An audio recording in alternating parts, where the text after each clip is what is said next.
여러분 안녕히 주무셨습니까? 참 좋은 아침입니다. 우리 2016년 4월 10일 화요일 말씀으로 드리는 오늘의 번째 함께 합니다. 사무엘상 18장 1절부터 마지막 30절까지 말씀으로 같이 하겠습니다. 1절부터 9절까지만 함께 읽습니다. 시작. 다윗이 사울에게 말하기를 마침에 요나단의 마음이 다윗의 마음과 하나가 되어 요나단이 그를 자기 생명같이 사랑하니라. 그날에 사울은 다윗을 머무르게 하고 그의 아버지의 집으로 다시 돌아가기를 허락하지 아니하였고, 요나단은 다윗을 자기 생명같이 사랑하여 더불어 언약을 맺었으며, 요나단이 자기가 입었던 겉옷을 벗어 다윗에게 주었고 자기의 군복과 칼과 활과 띠도 그리하였더라.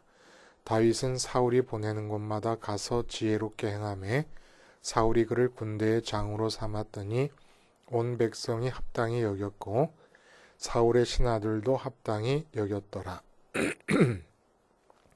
무리가 돌아올 때 곧 다윗이 블레셋 사람을 죽이고 돌아올 때에 여인들이 이스라엘 모든 성읍에서 나와서 노래하며 춤추며 소고와 경쇠를 가지고 왕 사울을 환영하는데, 여인들이 뛰놀며 노래하여 이르되 사울이 죽은 자는 천천히요 다윗은 만만이로다 한지라. 사울이 그 말에 불쾌하여 심히 노하여 이르되 다윗에게는 만만을 돌리고 내게는 천천만 돌리니 그가 더 얻을 것이 나라 말고 무엇이냐 하고 그날 후로 사울이 다윗을 주목하였더라. 오늘 우리가 함께 읽은 말씀 중심으로 정말 앞에 가는 사람 도둑놈이네 라는 제목의 하나님 말씀 증거합니다. 우리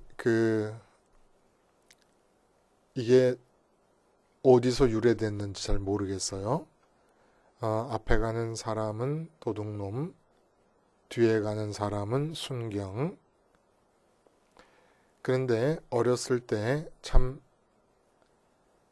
타이밍에 맞춰서 적절하게 필요할 때마다 잘 써먹는 이야기입니다.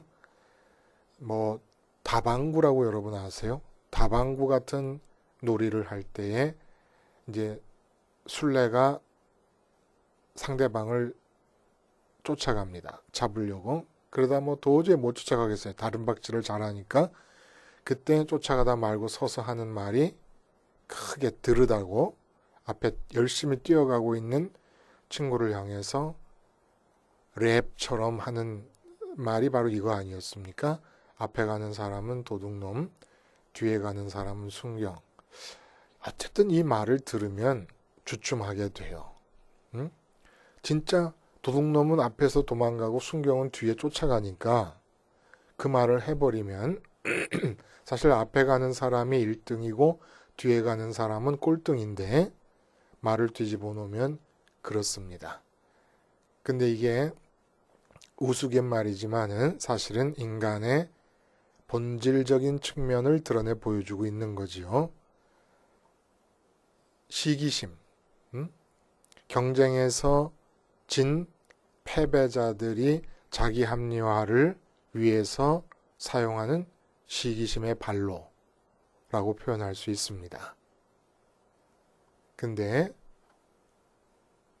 이게 좀 예수님을 믿는 사람들에게 큰 혁명적 변화를 묘사하는 말로서 적절하다는 거예요.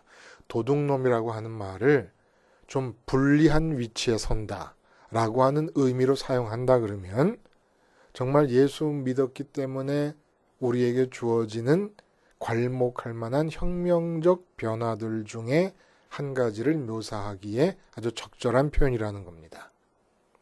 그게 바로 시기심과 질투에 관한 것이에요. 여러분, 그 시기심과 질투가 어떻게 차이가 나는지 아시면서 단어를 사용하고 계십니까? 저도 잘 모르겠어요. 그런데 그 아리스토텔레스라고 하는 그리스의 현자는 그걸 분명히 차이를 구분해서 얘기해 줬다 그래요. 질투는 무엇이냐면 이웃이 가진 것을 자신이 갖지 못해 슬퍼하는 것이다.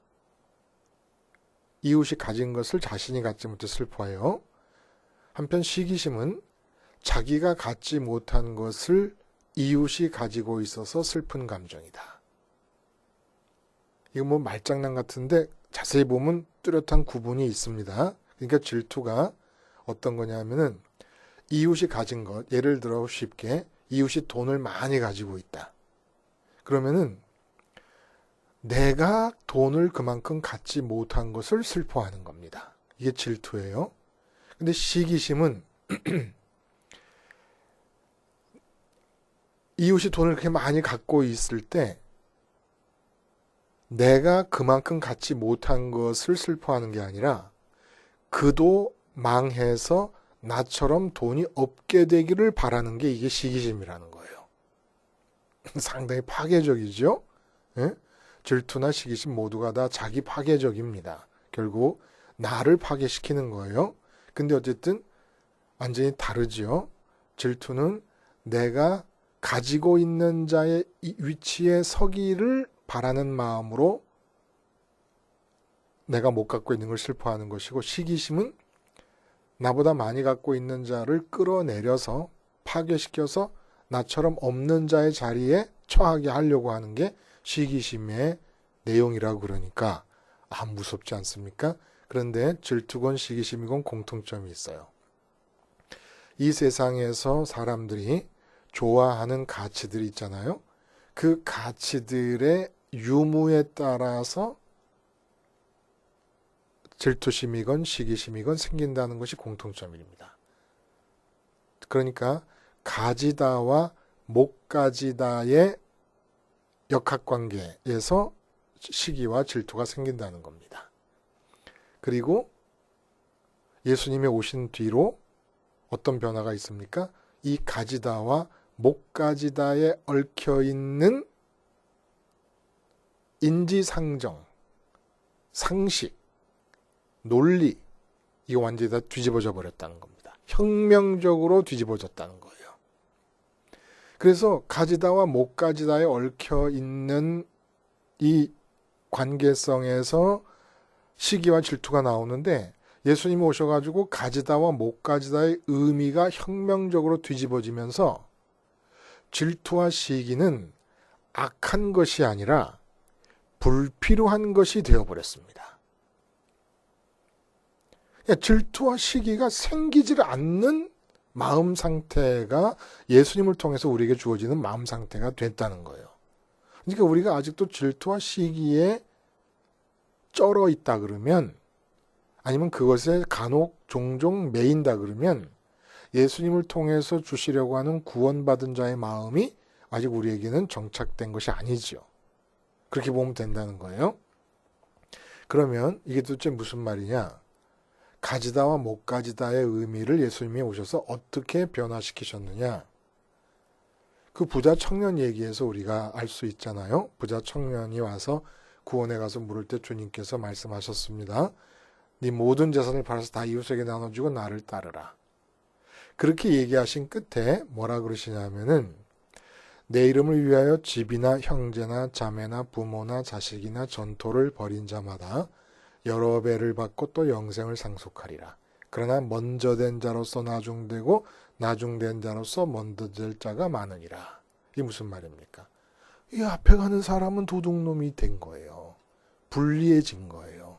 꼭 남의 물건을 훔쳐서 도둑이란 뜻이 아니라 좀 포괄적인 의미로 불리해졌다. 경쟁에서 불리해졌다라고 본다 그러면 먼저 된 자로서 나중되고, 이게 앞서가는 사람이 도둑놈이 되고 나중된 자로서 먼저, 나중된 사람이 순경되는 이런 일이 생겨버렸다는 겁니다. 그러니까 형제나 집이나 형제나 자매나 부모나 자식이나 전토를 벌인 자마다, 이게 뭐예요?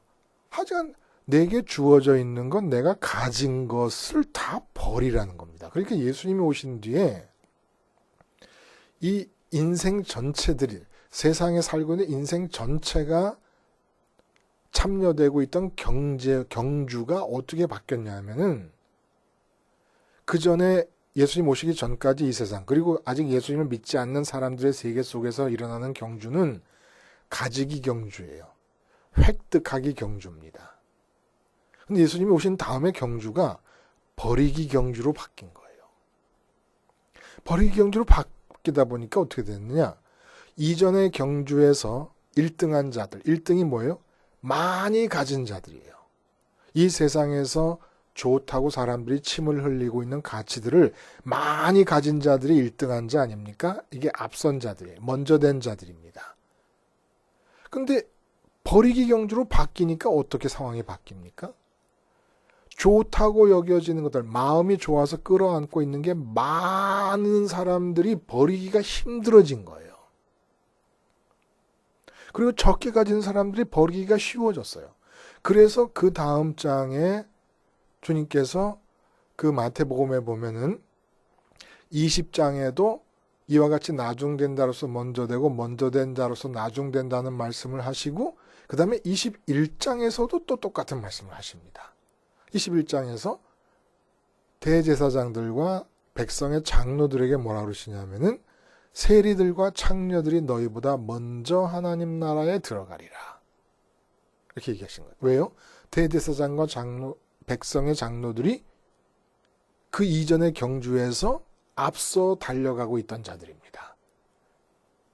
근데 예수님이 오시고 나니까 앞서 달려가면서 많이 가지고 있고 비교적 더 풍부하게 갖고 있던 모든 것들을 버려야 되는 경주로 바뀌어버렸어요. 그러다 보니까 꼴등하고 뒤에서 처져 있던 세리와 죄인들, 갖고 있는 게 아무것도 없어요. 죄인이라고 하는 타이틀 말고는. 갖고 있는 게 없다 보니까 예수님 오셔가지고 경주가 바뀌니까 돌아서서 보니까 이들이 1등인 거예요. 대제사장과 백성의 장로들보다 버릴 게 없으니까 훨씬 앞서 있는 겁니다. 그러면 버리기가 최종 목표예요? 아니죠. 왜 버리기 경주로 바뀌었습니까? 하나님 갖기 경주기 때문에. 하나님을 마음으로 가지는 거예요. 하나님을 마음으로 가지기 경주기 때문에 내 손에 직접 쥐고 있으면 마음으로 놓기도 쉽지가 않아요. 그러니까 내 이름을 위하여 집이나 형제나 자매나 부모나 전토를 벌인 자. 이게 무슨 말입니까? 내 이름을 위하여. 나를 믿으려면 나를 믿기 위해서 다 버려야 된다. 예수님을 믿는다는 건 어느 길로 접어드는 겁니까? 하나님 가지기 경주로 들어선다는 겁니다. 하나님 가지기 경주로 들어서려면 내 마음으로부터 다 버려야 되는 거예요. 근데 우리 집은 20평인데 사돈네 집은 100평짜리 으리으리한 주택이에요. 근데 하나님 갖기 위해서는 마음에 들어온 100평짜리 빌라도 버려야 되고 20평짜리 아파트도 버려야 돼요. 누가 쉽겠습니까? 당연히 20평짜리 아파트 갖고 있는 내가 쉽지요. 내 마음에서 버리기가. 그래서 그동안 100평짜리 빌라에 살고 있는 이 사돈댁에 대해서 늘 시기심이 발동했어요. 사돈이 좀 안 망하나 그런 마음을 갖고 있었어요. 예를 들면 누가 그렇게 마음을 먹겠습니까만, 근데 그런 시기심이 전혀 불필요한 거였다는 겁니다. 불필요하게 돼버렸다는 거예요. 예수님 오시고 나서. 왜냐하면 하나님 갖는 게 목표이기 때문에 하나님을 제대로 갖기만 하면 이 세상에서 갖고 싶은 게 아무것도 없어지는 게 정상입니다. 아무 소원이 없어지는 거예요. 그러니까 하나님 갖고 나면 그다음부터 나타나는 건 하나님의 뜻만 이루어지기를 바라는 마음까지 생기는 겁니다. 이 세상에서 나를 위해서 갖고 싶은 게 없어. 내 마음에 배가 불러지니까. 근데 그 하나님 가지려면 내가 20평짜리 버리기가 쉬우니까 이제는 사실은 내용을 알면, 내용을 모르니까 그렇지 100평짜리 가진 사돈댁이 나를 부러워해야 될 판인 겁니다. 예? 그런 일이 있겠습니까만, 우리 사돈댁 20평하고 우리 100평하고 바꿉시다. 이렇게 말이 나와야 될 판이라는 거예요. 그러면 또 나는 나대로 절대로 안 바꾸겠습니다. 이렇게 나와야 된다는 겁니다. 여러분, 오늘 본문은 이스라엘 나라의 왕위와 직간접으로 연관된 세 사람이 나옵니다. 사울 왕, 지금 현재 왕이니까, 그리고 사울 왕의 맏아들인 요나단, 그리고 골리앗을 물리치고 이스라엘 나라에서 한마디로 승승장구하게 된 다윗, 세 사람이 나옵니다. 근데 이 세 사람을 한 선상에 놓고 비교할 수 있는 키워드가 있다는 거예요. 그게 바로 시기심입니다. 시기심. 요나단이 다윗을 자기의 생명처럼 사랑했다 그래요. 사실은 제일 사울 왕보다 더 극심한 시기심과 질투로 다윗을 견제해야 될 처지에 있는 자가 요나단이에요. 그렇지 않습니까? 일반적인 상식으로는 사울이 왕이니까 그 아들이 왕이 되는 거예요. 사사가 아니죠. 사사면은 사울이 사사였다가도 다른 사람이 사사가 될 수 있지만 왕이기 때문에 사울이 왕이 됐으면 요나단이 왕이 되는 겁니다.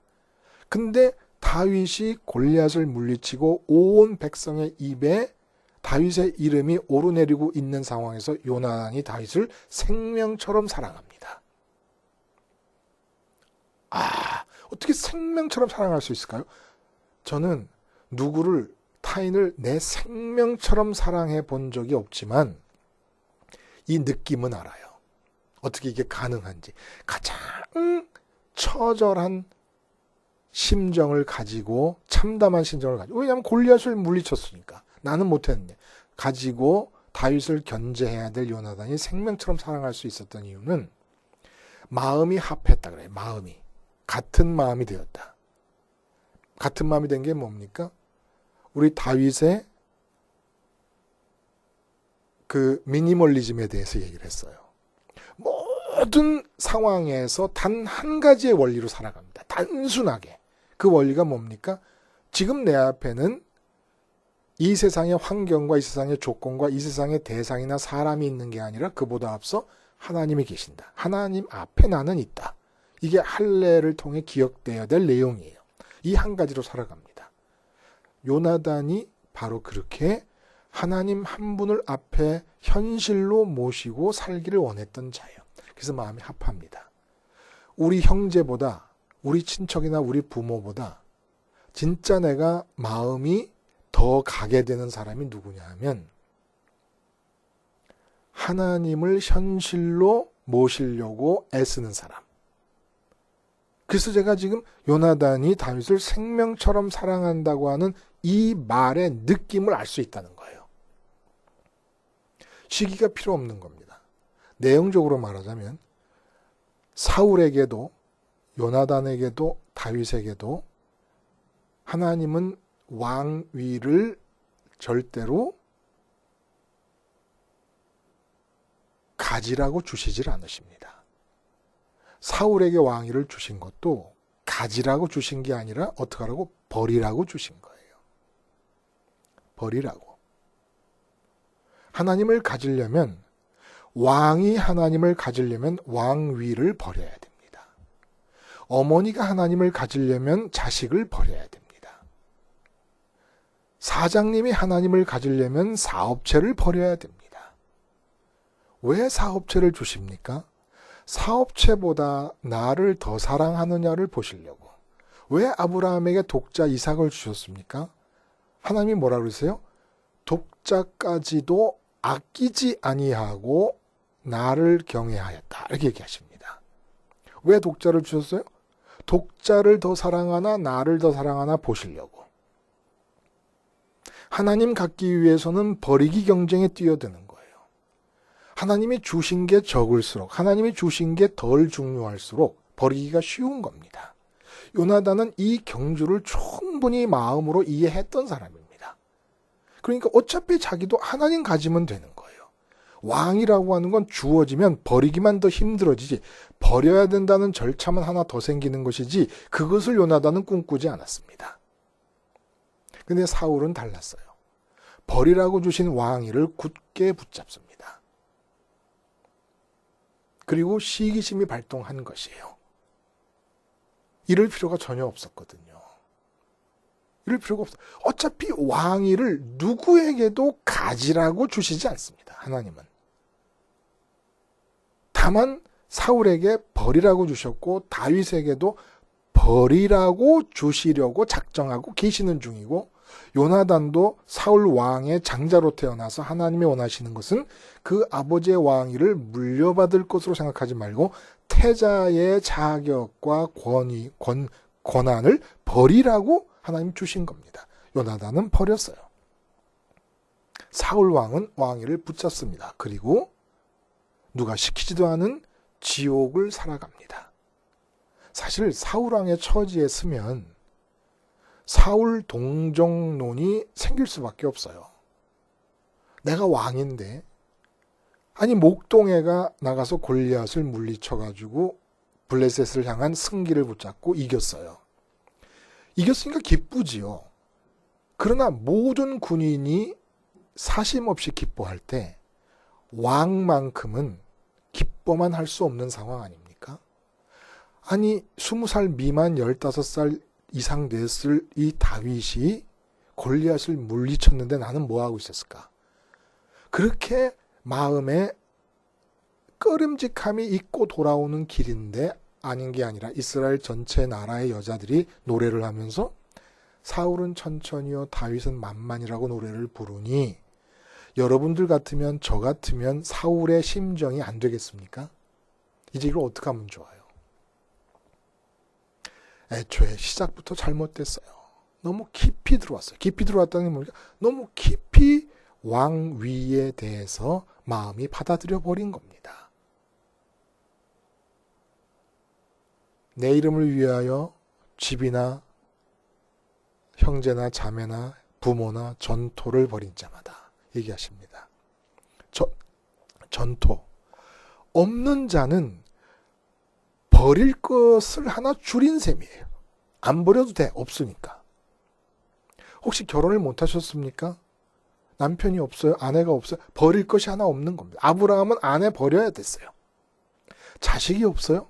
버릴 것이 없는 겁니다. 아버지 갖기를 목표로 삼을 경우에 내가 하나님께 사랑과 은혜를 받아가지고 좋은 남편, 좋은 신랑 좋은 아내 만나가지고 자식들 잘나서 행복하게 살아. 이게 목표면 시기심과 질투심이 당연하지만 예수 믿는 것은 그걸 목표로 하는 게 아니에요. 하나님 가지기를 목표로 하고 있기 때문에 세상 사람들이 좋다고 하는 것들이 내게 없으면 그만큼 유리한 지점에서부터 목표를 향해 달리기를 하는 거예요.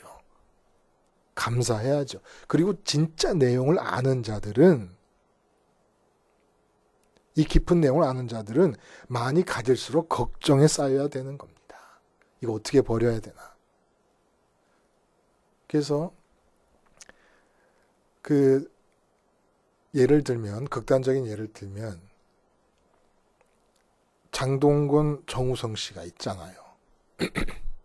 그리고 고소영 씨, 김대희 씨 이런 사람이 있어요.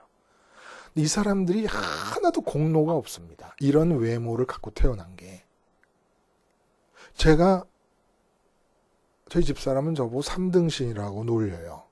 근데 제가 3등신인 게 제 죄가 아닙니다. 제가 의롭지도 못하지만 3등신으로 태어난 게 제 죄가 아니라는 거예요.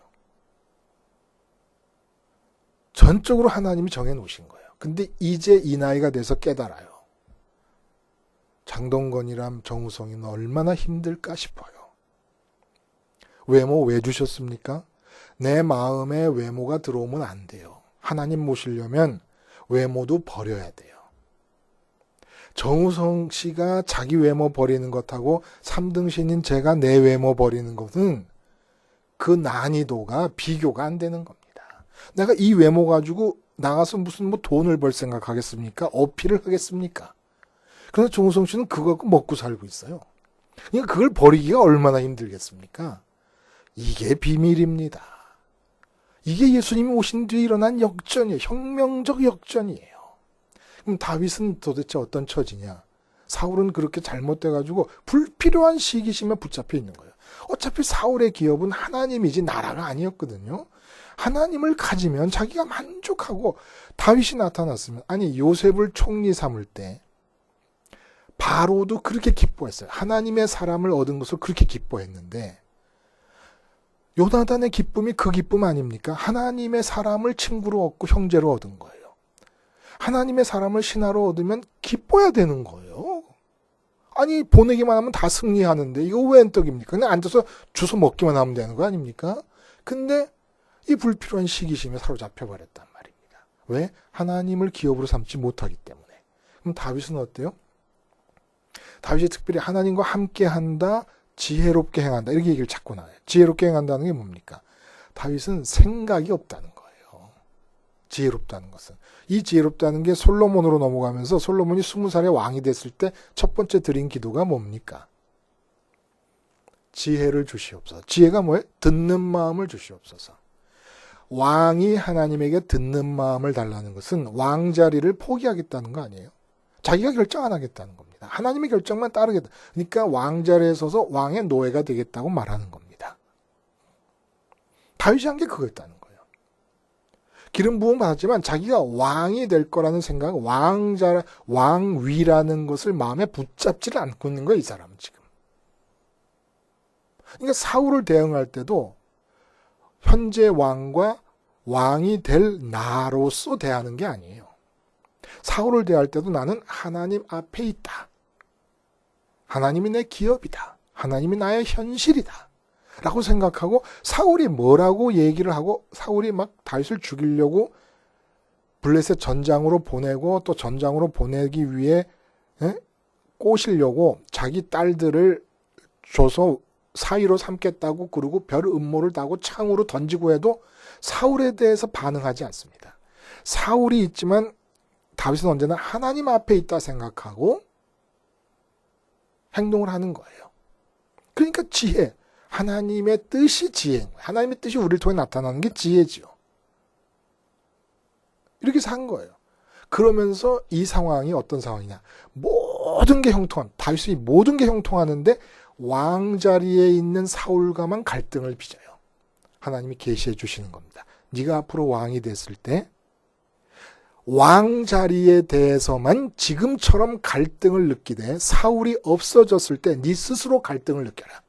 절대로 왕자리와 너의 마음이 화합하면 안 된다. 끊임없이 왕자리를 버려라. 그러면 모든 다른 일은 승승장구할 것이다. 라는 걸 다윗에게 교육시켜주고 가르쳐주고 계시는 겁니다. 그렇잖아요? 지금 읽어보시면 모든 일이 다 잘 돼요. 그런데 왕하고만의 관계만이 갈등 구조에 들어가 있어요. 이게 계시라는 거예요. 사장님은 어떡합니까? 사업체와만의 갈등을 유지하세요. 계속 버려요. 엄마와 아빠는 어떻게 해야 됩니까? 자식과만의 갈등을 유지하는 겁니다.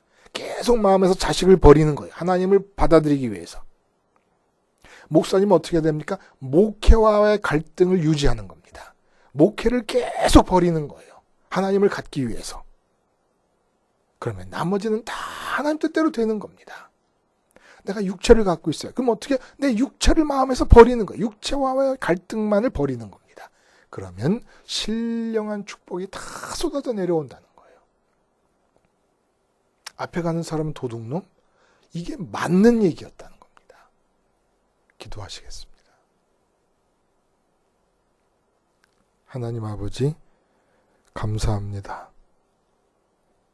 더욱더 힘을 주시고 붙잡아 주셔서 우리 주님 십자가에서 내 마음 안에 들여놓을 만한 모든 좋은 것들에 대해 죽음으로써 하나님 각기 경주에서 1등할 수 있게 붙잡아 주시옵소서. 예수님의 이름으로 기도하옵나이다. 아멘.